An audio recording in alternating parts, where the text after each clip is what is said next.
Hello student, welcome back to my channel Samrat academy. Student, class 10th वालों के लिए सबसे ज्यादा इंपॉर्टेंट वीडियो है। जितने बच्चे 2024 बोर्ड एग्जाम देने वाले हैं, आज मैं आप लोगों को सामाजिक विज्ञान के 60 बहुविकल्पीय प्रश्न बताने वाला हूं पूरे किताब के। और 2024 बोर्ड में 100% यहां से आने वाले हैं। अगर 60 बहुविकल्पीय प्रश्न तैयार कर लेते हो तो ये आपका ऑब्जेक्टिव क्वेश्चन जो 20 नंबर का आता है उसको 20 में 20 नंबर करके चले आओगे। इसके बाद कोई वीडियो आपको देखने की जरूरत नहीं पड़ेगी सामाजिक विज्ञान के ऑब्जेक्टिव क्वेश्चन का। टोटल 60 इंपोर्टेंट क्वेश्चन बताने वाला हूं आज की वीडियो में। वीडियो को लाइक कर देना, चैनल पे नए तो चैनल को जरूर सब्सक्राइब कर लेना। टारगेट मेरा इस बार 95% का बहुत बेहतरीन तरीके से मैं तैयारी करा रहा हूं आप लोगों को। बस आप लोगों को मन से पढ़ के जाना है। चलिए स्टार्ट करते हैं और पहला प्रश्न देखते हैं। पहला प्रश्न ने क्या पूछा है कि नेपोलियन की पराजय कब हुई, मतलब किस सन में नेपोलियन का पराजय हुआ था मेरे प्यार बच्चों। तो 1815 ईस्वी में हुआ था। बी वाला ऑप्शन जो है इसका बिल्कुल करेक्ट ऑप्शन हो जाएगा, लगा लेना। 1815 ईस्वी में नेपोलियन का पराजय हुआ था। बात करें दूसरे प्रश्न की तरफ। दूसरा प्रश्न यह है कि उदारवाद से तात्पर्य है। उदारवाद से क्या तात्पर्य है? तो उदारवाद से तात्पर्य यह है कि व्यक्ति को स्वतंत्रता तथा कानून के समक्ष समानता। ठीक है, सी वाला ऑप्शन जो है बिल्कुल राइट आंसर हो जाएगा। आगे बढ़े, तीसरा प्रश्न। ऑटो वन बिस्मार्क का संबंध किस देश से था? तो ऑटो वन बिस्मार्क का संबंध किस देश से था मेरे प्यारे बच्चों? तो वो था आपका जर्मनी से। ठीक है, जर्मनी से था। बी वाला ऑप्शन सही हो जाएगा।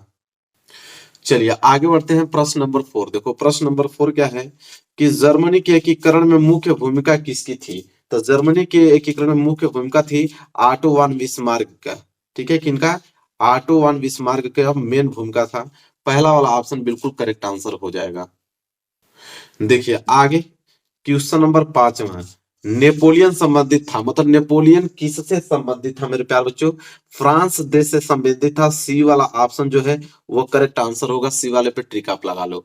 इसके बाद आता है क्वेश्चन नंबर 6 जो कि कह रहा है कि वियना की संधि कब हुई थी? तो वियना की संधि कब हुई थी? 1815 ईस्वी में हुआ था। बी वाला ऑप्शन जो है बिल्कुल राइट आंसर हो जाएगा। बी वाला 1815 ईस्वी में। आगे बढ़ेंगे, अगला प्रश्न देखेंगे। प्रश्न नंबर 7वां कि निम्नलिखित नेताओं में से किसने एक गुप्त संगठन यंग इटली बनाया? ठीक है, किसने यंग इटली एक गुप्त संगठन बनाया? तो वो थे आपके मेथसनी, जिसे हम लोग मेजनी के नाम भी जानते हैं। ठीक है, मेथसनी कहिए या मेजनी कहिए उनको। डी वाला ऑप्शन सही हो जाएगा।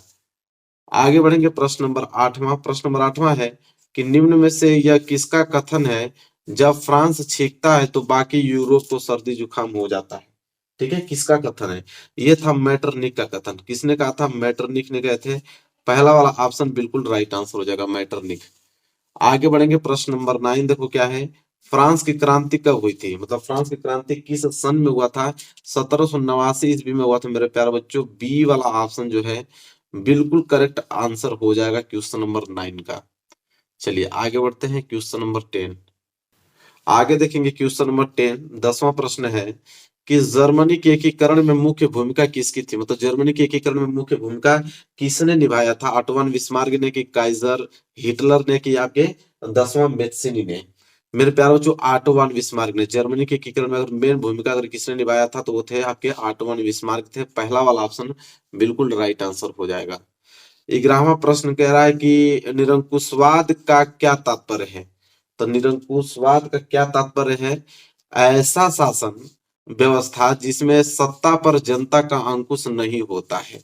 ठीक है, निरंकुशवाद का तात्पर्य यही होता है। बी वाला ऑप्शन सही हो जाएगा 11 का। आगे बात करते हैं प्रश्न नंबर 12 कि 1789 में फ्रांस किस प्रकार का राज्य था? असीमित राजतंत्र था, कि सीमित राजतंत्र, की प्रजातंत्र था, कि यहाँ पे गणतंत्र था?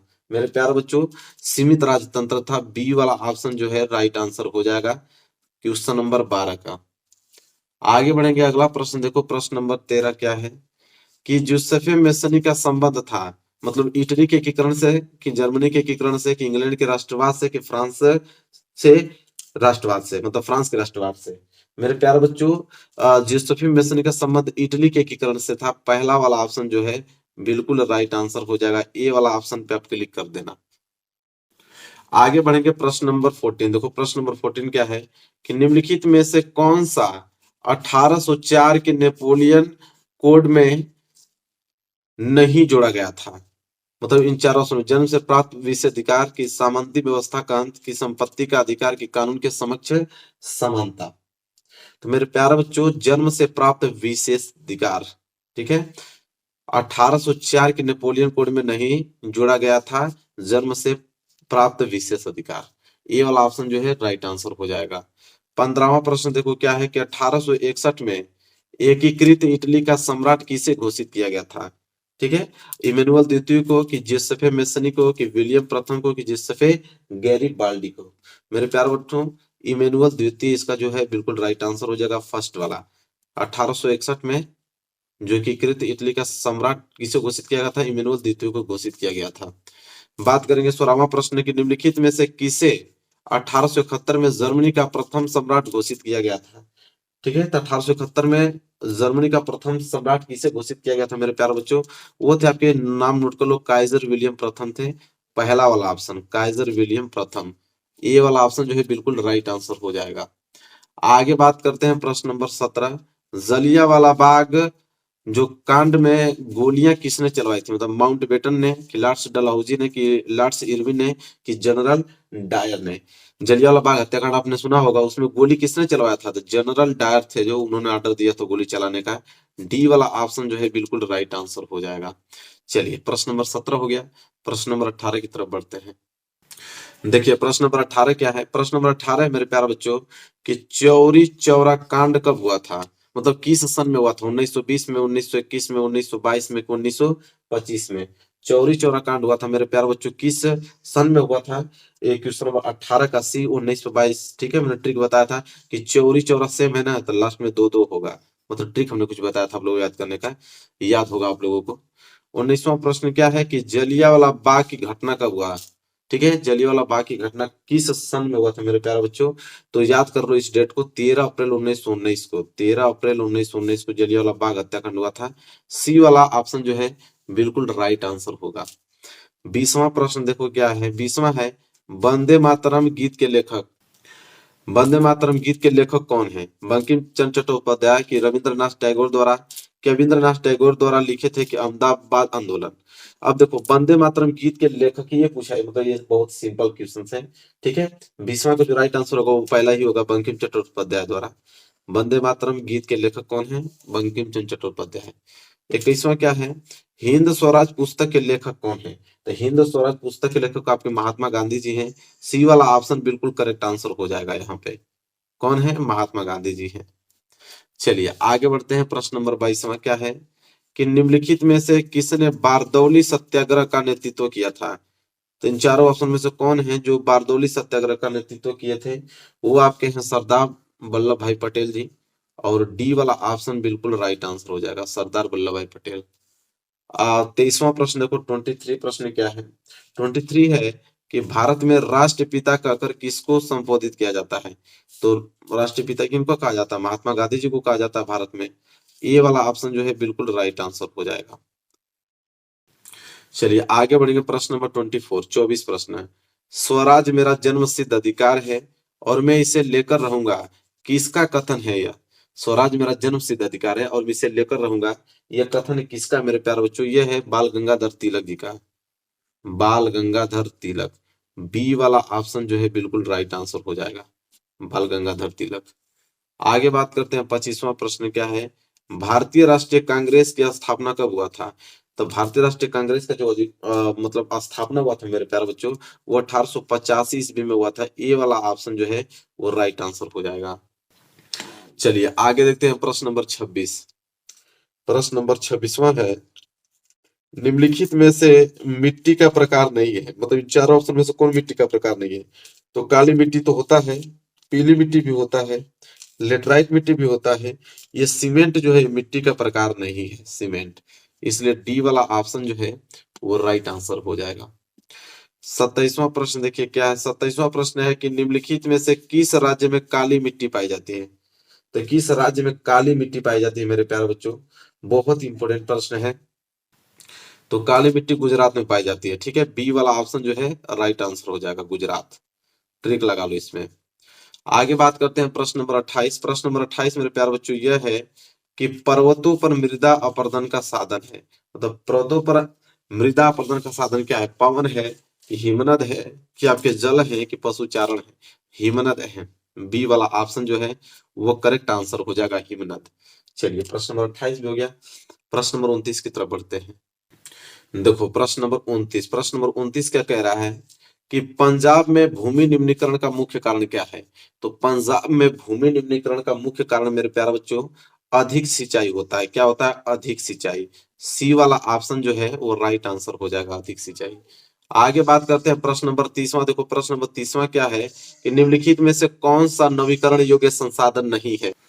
तो देखो निम्नलिखित में से कौन सा नवीकरणीय योग्य संसाधन नहीं है? मतलब पवन ऊर्जा, जल की जीवाश्म ईंधन की आपका वन। ठीक है, देखो जीवाश्म ईंधन जो है वो नवीकरणीय योग्य संसाधन नहीं है, जीवाश्म ईंधन। सी वाला ऑप्शन जो है उस करेक्ट आंसर होगा। बात करेंगे प्रश्न नंबर 31 की तरफ। 31 है कि चाय की खेती के लिए कौन सी मिट्टी उपयुक्त मानी जाती है? लाल मिट्टी, जलोढ़ मिट्टी की, पर्वतीय मिट्टी की, आपके लेटराइट मिट्टी? देखो चाय की खेती के लिए अगर हम बात करें तो चाय की खेती के लिए लेटराइट मिट्टी जो है सबसे अच्छी मानी जाती है। इसलिए डी वाला ऑप्शन जो है बिल्कुल राइट आंसर हो जाएगा क्वेश्चन नंबर 31 का। 32 की तरफ बढ़ेंगे। 32 प्रश्न मेरे प्यारे बच्चों है कि निम्नलिखित में से किस राज्य में सीढ़ीदार खेती की जाती है? मतलब सीढ़ी नुमा, सीढ़ी बना बनाकर किस राज्य में खेती की जाती है? पंजाब में, हरियाणा में, उत्तर प्रदेश में, क्या आपके उत्तराखंड में? मेरे प्यारों जो उत्तराखंड में, डी वाला ऑप्शन जो है राइट आंसर होगा। उत्तराखंड में सीढ़ी नुमा बनाकर खेती की जाती है। आगे बात करेंगे, ये डी वाला सही हो जाएगा। 33वां प्रश्न क्या है कि निम्न में से कौन सा एक व्यक्तिगत संसाधन नहीं है? अब बताना है कि व्यक्तिगत संसाधन नहीं है कौन? बागान, चारागाह की, भूमि के, आपके खनिज संसाधन? देखो खनिज संसाधन जो है वो व्यक्तिगत संसाधन नहीं होता है। डी वाला ऑप्शन जो है बिल्कुल राइट आंसर हो जाएगा। 34 देखो, 34 क्या है? निम्नलिखित में से कौन सा संसाधन पुनः चक्रीय है? मतलब पुनः चक्री कौन है? तो वो आपका पहला वाला ऑप्शन लोहा हो जाएगा, क्योंकि लोहा को हम पुनः किसी भी दूसरे रूप में डाल सकते हैं। तो पुनः संसाधन क्या है? लोहा है। तो 34 का ए वाला जो है ऑप्शन बिल्कुल राइट आंसर हो जाएगा। आगे बढ़े, अगला प्रश्न है आपका 35। 35 प्रश्न क्या है कि निम्नलिखित में से कौन सा एक संभावित संसाधन है? संभावित संसाधन कौन है? आपका कोयला कि पेट्रोलियम कि यहाँ पे पवन ऊर्जा कि यहाँ पे आपके बॉक्साइट? ठीक है, तो देखो संसाधन पूछ रहा है वो भी आपका संभावित संसाधन। तो आपका सी वाला ऑप्शन सही हो जाएगा। पवन ऊर्जा जो है एक संभावित संसाधन के अंतर्गत आता है। सी वाला ऑप्शन बिल्कुल राइट आंसर हो जाएगा। बात करेंगे प्रश्न नंबर 36। प्रश्न नंबर 36 है चिपको आंदोलन संबंधित है। मतलब चिपको आंदोलन किसके लिए संबंधित है? मृदा संरक्षण के लिए, वन संरक्षण के लिए कि जल संरक्षण के लिए, वायु संरक्षण के लिए? देखो वन संरक्षण, वनों की कटाई बहुत तीव्र गति से हो रही थी। वनों की कटाई को रोकने के लिए यह आंदोलन चलाया गया था, चिपको आंदोलन। चलो देखते हैं प्रश्न नंबर 37 क्या है। सुंदरवन राष्ट्रीय पार्क किस राज्य में स्थित है? असम में, उड़ीसा में, पश्चिम बंगाल में, क्या आपके मध्य प्रदेश में? मेरे प्यारे बच्चों सुंदरवन राष्ट्रीय पार्क जो है वो पश्चिम बंगाल में स्थित है। सी वाला ऑप्शन बिल्कुल राइट आंसर हो जाएगा, पश्चिम बंगाल। चलिए आगे बढ़ते हैं। प्रश्न नंबर 38 देख लो क्या है। प्रश्न नंबर 38 है कि विश्व में सर्वाधिक वर्षा किस स्थान पर होती है? पूरे वर्ल्ड का बात कर रहा है, पूरे वर्ल्ड में कहाँ पे सबसे अधिक वर्षा होती है? मासिनाम, चेन्नई, व्लादिवोस्टोक कि न्यूयॉर्क में? मेरे प्यारे बच्चों पहला वाला ऑप्शन क्लिक करना। मासिनाम में सबसे ज्यादा अधिक वर्षा होती है। पहला वाला ऑप्शन जो है वह राइट आंसर हो जाएगा। चलिए आगे बढ़ेंगे। प्रश्न नंबर 39। प्रश्न नंबर 39 क्या है कि टिहरी बांध परियोजना किस राज्य में स्थित है? तो टिहरी बांध परियोजना जो है पंजाब में, गुजरात में, उत्तराखंड में कि मध्य प्रदेश में? तो टिहरी बांध परियोजना जो है वो उत्तराखंड में स्थित है। किस राज्य में? उत्तराखंड राज्य इसमें स्थित है। सी वाला ऑप्शन जो है बिल्कुल राइट आंसर हो जाएगा। चलिए आगे बढ़ते हैं प्रश्न नंबर 40। चलिए आगे देखते हैं प्रश्न नंबर 40। देखो प्रश्न नंबर 40 है यहाँ पे कि सलाल बांध किस नदी पर बना है? तो सलाल बांध देखो किस नदी पर? महानदी पे कि चिनाब नदी पे कि सतलुज नदी पे कि कृष्णा नदी पे? चिनाब नदी पे। सलाल बांध किस नदी पे बना है? चिनाब नदी पे। बी वाला ऑप्शन जो है राइट आंसर होगा, उसको आप क्लिक कर लो।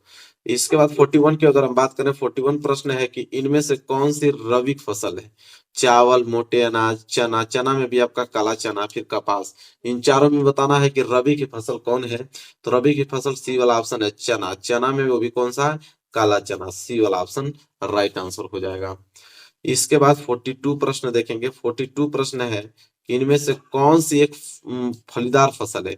तो फलीदार फसल कौन है? दालें, कि मोटे अनाज की, ज्वार, तिल, की यहाँ पे तिल। तो दालें, दालें जो है वो एक किसके अंतर्गत आती हैं? फलीदार फसल के अंतर्गत आती हैं। ये वाला ऑप्शन बिल्कुल राइट आंसर हो जाएगा। आगे बढ़ेंगे, अगला प्रश्न है 43। 43 प्रश्न है कि निम्नलिखित में से कौन सी एक रेशेदार फसल है? जूट, कॉफी, जौ कि रबर। तो रेशेदार फसल की अगर हम बात करें तो जूट में सबसे अधिक ज्यादा रेशा होता है। रेशेदार फसल क्या है? जूट। ये वाला ऑप्शन जो है वो राइट आंसर हो जाएगा। आगे बढ़ेंगे, 44 प्रश्न देखेंगे। 44 है कि निम्नलिखित में से कौन सी रोपड़ की फसल है? तो रोपड़ फसल किनको कहा जाता है? गेहूं को, चना को, गन्ना को, मूंगफली को। तो गन्ना, गन्ना जो है रोपड़ फसल के अंतर्गत आती है। सी वाला ऑप्शन जो है वो बिल्कुल राइट आंसर हो जाएगा। आगे बात करेंगे प्रश्न नंबर 45। प्रश्न नंबर 45 है कि झरिया प्रसिद्ध है, मतलब झरिया किसके लिए प्रसिद्ध है? लौह अयस्क के लिए, कोयला के लिए, तांबा के लिए, कि बॉक्साइट के लिए। तो झरिया जो प्रसिद्ध है उसको याद कर लेना आप लोग, बहुत इंपॉर्टेंट है। कोयला के लिए, कोयला के संसाधन के लिए, जो कोयला के खदान है उसके लिए प्रसिद्ध है झरिया। बी वाला ऑप्शन जो है वो राइट आंसर हो जाएगा। आगे देखेंगे, अगला प्रश्न है 46। 46 प्रश्न मेरे प्यारे बच्चों है कि निम्नलिखित में से कौन सा परंपरागत ऊर्जा का स्रोत है? कोयला, पेट्रोलियम, सौर ऊर्जा, की आपके प्राकृतिक गैस। तो देखो, कौन सा परंपरागत ऊर्जा का स्रोत पूछा है ना, वो आपका सौर ऊर्जा कहलाएगा। सी वाला ऑप्शन जो है राइट आंसर हो जाएगा, सौर ऊर्जा। क्लिक कर लो। आगे बात कर लेते हैं प्रश्न नंबर 47। प्रश्न नंबर 47 है कि भारत में पवन ऊर्जा का विशाल केंद्र कहाँ स्थित है? देखो, पूरे भारत को बता रहा है कि भारत में पवन ऊर्जा का विशाल केंद्र कहाँ स्थित है। उत्तराखंड में, कि तमिलनाडु में, कि हिमाचल प्रदेश में, कि आपके राजस्थान में। तो तमिलनाडु में। कहाँ पे? तमिलनाडु में जो है वो पवन ऊर्जा का विशाल केंद्र स्थित है। चलो आगे बात करते हैं प्रश्न नंबर 48। प्रश्न नंबर 48 है यहाँ पे कि मुंबई हाई प्रसिद्ध है। मुंबई हाई किसके लिए प्रसिद्ध है? तो तेल शोध कारखानों के लिए, पेट्रोलियम के लिए प्रसिद्ध है। ये वाला ऑप्शन जो है बिल्कुल राइट आंसर हो जाएगा, तेल शोधक कारखानों, पेट्रोलियम के लिए। जैसे झरिया प्रसिद्ध था कोयले के लिए, उसी तरह मुंबई हाई प्रसिद्ध है तेल शोध कारखानों के लिए। आगे बढ़ेंगे, अगला प्रश्न है 49। 49 प्रश्न मेरे प्यार बच्चों ये है कि निम्नलिखित में से कौन सा ऊर्जा का गैर परंपरागत स्रोत है? तो ऊर्जा का कौन सा गैर परंपरागत स्रोत है आपका? यहाँ आपके सौर ऊर्जा, की कोयला, यहाँ पे की पवन ऊर्जा, की ज्वारीय ऊर्जा। तो ऊर्जा का गैर परंपरागत स्रोत पूछ रहा है यहाँ पे। तो इसका राइट आंसर हो जाएगा मेरे प्यारे बच्चों सौर ऊर्जा, पहला वाला ऑप्शन। ठीक है, इस पे क्लिक कर लेना आप लोग, पहला वाला ऑप्शन। आगे बात करेंगे, अगला प्रश्न आप लोगों का है प्रश्न नंबर 50 कि एंथ्रेसाइट का संबंध किस खनिज से है? तांबा से है, कि बॉक्साइट से है, कि सोना से है, यहाँ पे आपका कोयला से है। देखो, एंथ्रेसाइट का जो संबंध होता है वो कोयला से होता है। ठीक है, सी वाला और डी वाला ऑप्शन जो आप लोगों का है बिल्कुल राइट आंसर हो जाएगा, उस पर क्लिक कर लेना आप लोग। चलो आगे बढ़ते हैं, अगला प्रश्न देखते हैं। चलिए देखते हैं, 50वां प्रश्न हो गया कोयला। हाँ देखो, ये 49 प्रश्न देखो, 49 वाला क्या था कि ऊर्जा का गैर परंपरागत स्रोत पूछा है ना, तो ये सौर ऊर्जा नहीं कहलाएगा, क्या कहलाएगा? कोयला कहलाएगा। इसका भी कोयला ही राइट आंसर होगा, इसको कोयला कर लेना। बी वाला ऑप्शन जो है वो राइट आंसर होगा, सौर ऊर्जा नहीं, क्योंकि यहाँ पे गैर परंपरागत ऊर्जा का स्रोत पूछा है। तो बी वाला इसका भी, और इसका डी वाला। एंथ्रेसाइट का संबंध किस खनिज से है? कोयला से है। चलो आगे बढ़ते हैं। अगला प्रश्न देखो, अगला प्रश्न भी सेम उसी प्रकार का प्रश्न है कि कोरबा प्रसिद्ध है, मतलब कोरबा किसके लिए प्रसिद्ध है? प्राकृतिक गैस के लिए, कोयला के लिए, कि यहाँ पे सौर ऊर्जा के लिए, कि यहाँ पे बॉक्साइट के लिए। तो कोरबा मतलब कोयला के लिए। कोरबा भी किसके लिए प्रसिद्ध है? कोयला के लिए ही प्रसिद्ध है। बी वाला ऑप्शन जो है वो राइट आंसर हो जाएगा। आगे देखेंगे 52। 52 है कि श्रीलंका में निम्नलिखित में से कौन सा बहुसंख्यक वर्ग है? तमिल, ईसाई, सिन्नली, की मुस्लिम। तो सिन्नली जो है वो बहुसंख्यक वर्ग है श्रीलंका में। सी वाला ऑप्शन जो है वो राइट आंसर हो जाएगा, सिन्नली। आगे बढ़ेंगे, अगला प्रश्न है 53। 53 प्रश्न है कि भारत के संविधान की 8वीं अनुसूची में कुल भाषा कितना है? तो भारत के संविधान की 8वीं अनुसूची में कुल टोटल भाषा जो है मेरे प्यारे बच्चों वो 22 है, 22 भाषा है। ठीक है, बी वाला ऑप्शन क्लिक कर लो, यही राइट आंसर होगा। 54 की अगर हम बात करें, 54 प्रश्न जो है वह है कि भारत में पंचायती राज्य की स्थापना हुई थी। तो भारत में पंचायती राज्य की जो स्थापना हुआ था वो सन 1992 ईस्वी में हुआ था। सी वाला ऑप्शन जो है वो राइट आंसर होगा, सन 1992। चलिए आगे बढ़ते हैं। अगला प्रश्न है आपका 55 है कि भारत में कुल कितने संघीय राज्य हैं। ठीक है, 27, 28, 29 या फिर 30। तो भारत में कुल कितने संघीय राज्य हैं, तो 28। टोटल कितने संघीय राज्य, 28 हैं। बी वाला ऑप्शन जो है वो राइट आंसर हो जाएगा। आगे बढ़ेंगे। अगला प्रश्न है आपका 56 कि भारत में केंद्र शासित राज्यों की संख्या कितनी है। तो भारत में केंद्र शासित राज्यों की संख्या कितनी है, 9 है कि 7 है कि यहाँ पे 10 है कि यहाँ पे 8 है। तो केंद्र शासित राज्यों की संख्या कितनी है, टोटल 8 है। डी वाला ऑप्शन होगा राइट आंसर, उसको लगा लेना। आगे देखो 57 क्वेश्चन क्या है कि यदि हम लैंगिक भेदभाव की बात करते हैं तो उसका अर्थ क्या होता है। देखो यदि हम लैंगिक भेदभाव की बात करें तो उसका अर्थ ये होता है कि समाज में स्त्री और पुरुष की असमान भूमिका। पहला वाला ऑप्शन जो है वो करेक्ट आंसर हो जाएगा, समाज में स्त्री और पुरुष की असमान भूमिका। चलो आगे बात करते हैं 58 प्रश्न। देखो क्या है कि भारतीय राष्ट्रीय कांग्रेस की स्थापना किस वर्ष में हुई थी। देखो भारतीय राष्ट्रीय कांग्रेस की जो स्थापना हुआ था मेरे प्यारे बच्चों, वो किस सन में हुआ था, सन 1885 ईस्वी में हुआ था। ये वाला ऑप्शन जो है वो राइट आंसर हो जाएगा। आगे बात करेंगे 59 प्रश्न क्या है। 59 है कि भारत में मताधिकार की आयु क्या है, मतलब कितने वर्ष के रहेंगे तो आप भारत में वोट दे सकते हो। तो भारत में वो एज निर्धारित की गई है 18 वर्ष। 18 वर्ष को हो तो आप मत दे सकते हो। चलो अगला प्रश्न देखते हैं। प्रश्न नंबर यहाँ पे 60। प्रश्न नंबर 60वां मेरे प्यारे बच्चों वो है कि लोकतांत्रिक, ठीक है, लोकतांत्रिक शासन व्यवस्था अन्य व्यवस्थाओं से अच्छी है क्योंकि, तो इसलिए अच्छी है। ऑप्शन पहला, सभी नागरिकों में समानता को बढ़ावा देती है। पहला वाला ऑप्शन सही है। दूसरा ऑप्शन कह रहा है कि व्यक्ति की गरिमा को बढ़ावा देता है। ये वाला भी ऑप्शन सही है। तीसरा है कि ए और बी दोनों सही है। बिल्कुल ये सी वाला ऑप्शन सही हो जाएगा, ए और बी दोनों सही है। लोकतांत्रिक शासन व्यवस्था अन्य व्यवस्थाओं से अच्छा इसलिए है क्योंकि देखो इसमें सभी नागरिकों में समानता को बढ़ावा भी देता है और व्यक्ति की गरिमा को भी बढ़ावा देता है, इसलिए ए और बी दोनों सही हो जाएगा। इसके बाद 61 प्रश्न देखो कि निम्नलिखित में से किस एक देश को छोड़कर हर जगह तानाशाही पर लोकतंत्र को प्राथमिकता दी जाती है।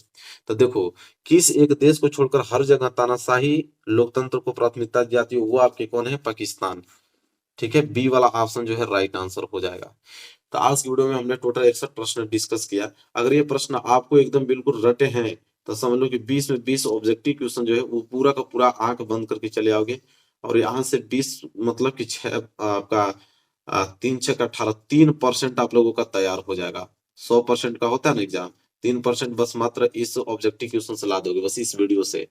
तो वीडियो को लाइक कर देना, वीडियो को इतना ज्यादा शेयर कर देना क्योंकि जितने भी फ्रेंड आपके हाई स्कूल में पेपर देने वाले हैं उनके पास ये पहुंच पाए और वो भी अच्छे मार्क्स ला पाए। चलिए मिलेंगे आपसे नेक्स्ट वीडियो में, तब तक के लिए धन्यवाद।